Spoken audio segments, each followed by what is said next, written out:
Good morning. Ngasi se thang junumit ko thang junumit ki card ki message minute se thang junumit ahambada number ko akhoi number se 93 lere ko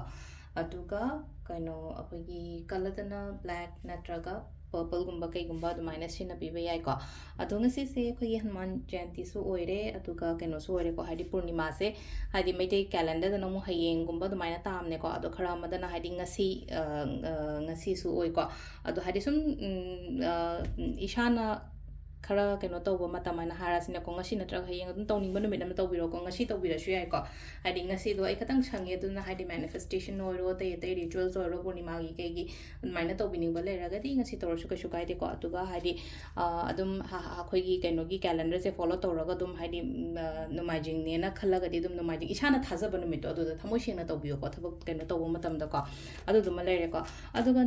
saturday oi bane na saturday gi na hadi cleansing kari kra ama ma dum mayam do loin tawbiro ko atuga plus chak thong badane ha do acha thau gumba kai gumba drop ama katang ha po nungda weram se yaraga di ko thang da su oi ko nungda weram se khoi gi kaino harasne ko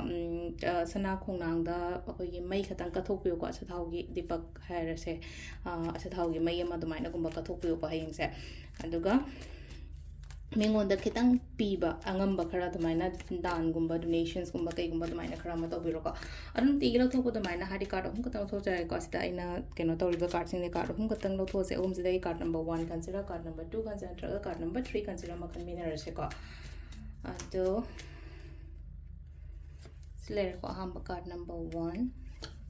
card number 2 aduga card number 3 ko hadi first card second card and third card ko hadi first card khan bangai yenga se ko first card khan bangai ki oina silai se ko hamba ko ahamba gena silai se hadi tawru ba thabain khang da hai tare ko mai pa kani ko success positivity yamna lai ko hadi purnima su oi adun hadi yamna positive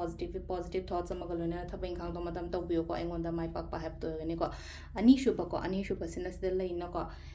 any kind of hai tare ko legal matter roiro natraga akhoi gi kenoma yetnaraga mari marang toraga leba po taraga ding ngamba oibodo aina chummaga ding ngamgani ko kaigumba aina lalaga di ai ngamoi ko sileina ko hadi khangi ko hadi e ma sina hadi yetnaraga so aina lale natraga hadi mana chummi na khalaga din sai gi hadi achumba mi do na oina oigini ba hadi phana aina keno toraga so maka sileira ko achumba no joy ba habadani ko samsam na habada ko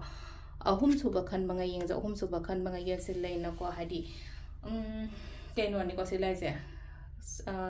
nungai taba khotaba sugumba mayam se loi thado aduga hari tawriba lairiba thabak inkhang du da ko